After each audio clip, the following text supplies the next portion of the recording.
Wyoming, Utah, and all parts of Montana.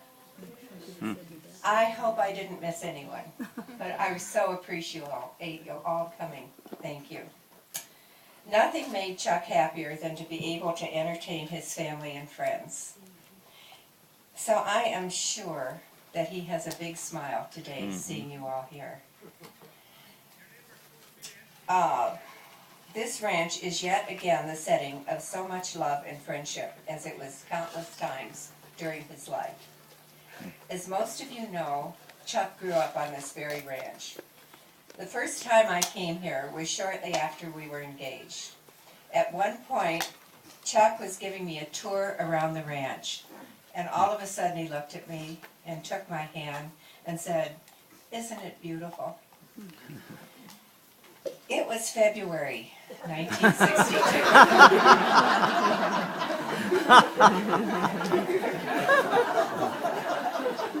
All I could see in front of me was a bleak, snow-covered landscape. That's great. That didn't exactly conjure up memories or ideas of wedded bliss. So I replied, "Honey, I don't think I can ever live here."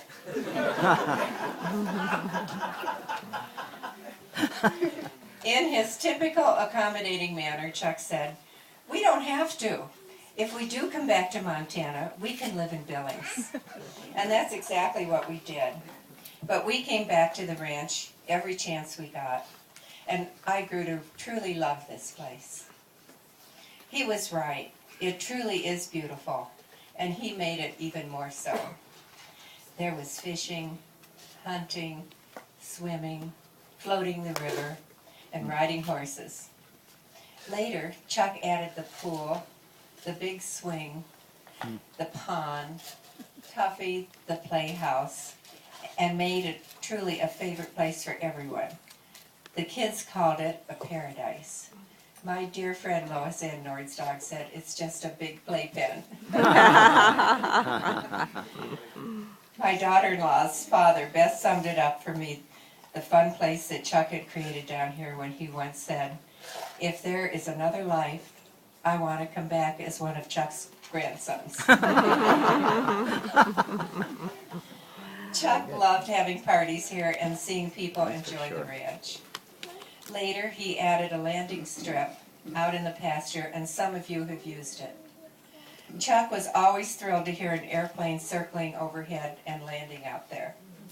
Chuck loved to fly, but often I was a little apprehensive. He loved to scare me with many wild twists and turns. And one day he said, "Hey, let's fly to Jackson Hole for breakfast." So we took off and flew over Yellowstone Park. He flew low over Yellowstone Lake, the many breathtaking scenes that surrounded it, and the beautiful geysers. On the way home, he took me over another part of the park that was even more beautiful, simply taking my breath away. As we approached the ranch, I thought about how I shouldn't be so frightened when I fly with Chuck. After all, this had been a wonderful day. When all of a sudden, the plane didn't land, and it shot straight up in the air. I thought he was having a heart attack. I started screaming, "Chuck! Chuck!" And I started hitting him on the shoulder. When he looked at me and smiled and said, "I just thought you were looking too content."